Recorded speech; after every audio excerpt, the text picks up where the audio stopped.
Conciliation pour une promesse nationale. Emmanuel Macron face à la veuve de Maurice Audin.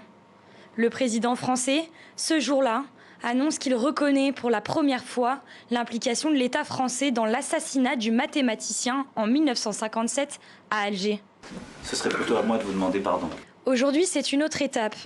L'ouverture à la libre consultation du public des archives de l'État de cette affaire réjouit la famille, même si le président français n'a pas totalement tenu sa promesse de rendre publiques toutes les archives de l'État concernant les disparus de la guerre d'Algérie. C'est quand même tout un système.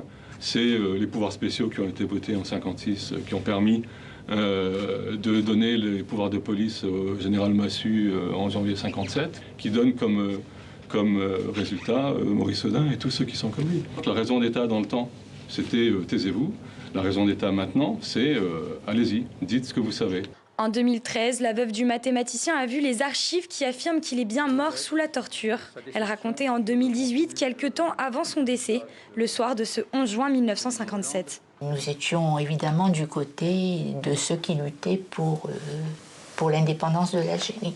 Quand on a entendu tambouriner à la porte, c'était les parachutistes qui arrivaient en nombre, disons. Ils étaient très nombreux et ils ont emmené mon mari.